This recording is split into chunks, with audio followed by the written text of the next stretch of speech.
All right, supports. One of the main key components of Brawl Stars. Keeping your teammates alive, helping out your teammates, being a good teammate. That's all what being a support is about. And today, I'm going to be ranking all of the supports. Now, before I get started, I want to say all of these supports are very close. There's no big gap or difference in between any of them, except for 10th place. They're far worse than the others. But other than that, they're all pretty close. This was a really hard list to make, especially since I love every support, but here we go.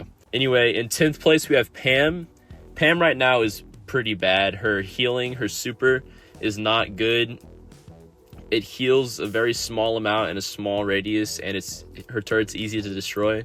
And her main attack, it doesn't do a lot of damage. It's basically a worse version of Pearl's or Meg's attack. So if she got a hypercharge, I feel like she could be a lot better, but right now she's just not that good. In 9th, we have Doug. I love Doug. Doug is really fun. I used to not like him, but I started playing Jackie, and that made me like Doug a lot more. But he is 9th purely because he's a very close range brawler, and a lot of maps are long range, or if you destroy walls, they turn into a long range map. So he's not as powerful in 3v3 modes, but he's pretty good in certain solo showdown modes. I have to put him low just compared to these other brawlers, even though I love him so much. 8th, this is the same way as Doug. Gray. Gray's in 8th. I love him so much. He's so fun in Brawl Ball. His teleporting, his grabbing gadget, his piano gadget, his whole kit is just so fun. But compared to the other brawlers on this list, I just got to put him in 8th. Barry in 7th.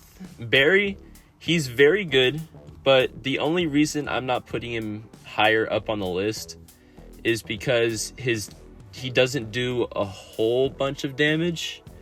He heals a pretty hefty amount, but he's not that good in solo showdown. He's better in 3v3 maps, and the radius for his attacks isn't that large.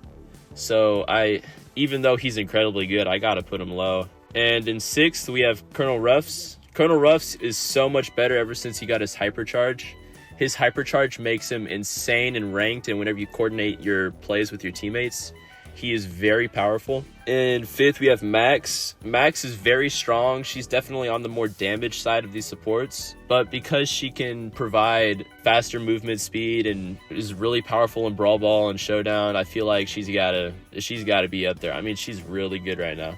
Especially her hypercharge makes her a lot better as well. In 4th, we have Poco. Poco is a tank. He is so beefy and strong. When he has his super and his hypercharge, he is almost unkillable. He does a pretty hefty amount of damage with his attack, especially with the range that it has. But his super is ridiculous. It fully heals himself and teammates in range. And then his super gives himself and teammates a shield that has like 4,000, 5,000 health. And it makes him almost unkillable. I've wiped out teams with Poco, and it's not even fair. It's just, he's ridiculous. And his gadgets and star powers that heal his teammates, he keeps teams alive insanely. I've had games where I have his healing over 100k plus. It is ridiculous. All right, in 3rd, we have Gus. Gus, I feel like, is an underrated brawler. I really like Gus because of his super, the shield. It's very good, especially when you apply it on somebody that's like Frank, where it just makes them unkillable. And his basic attack, he's one of 3 snipers on the support list, and he does an incredible amount of damage for being a support. Also, his ghosts make him a very versatile brawler. I could put him lower, but in the meta that the game is in right now, and with him recently receiving buffs, he's got to be in 3rd. He can't go any lower. In 2nd, we have Byron. Byron is insane, especially when you have the piercing star power to where his attack pierces. He heals so much. He does so much damage, and his super is similar to Poco's, but it's in like a thrower's style. It's in a potion. It makes him very good and strong, especially on the more open maps. If you want to support on an open map, I would highly recommend Byron. He is incredible right now. Also, just on a side note, I think out of all the supports on the list, he has some of the coolest skins too. All right, now first, I don't know why this brawler is even a support, but Kit. Kit is so strong. Kit does so much damage.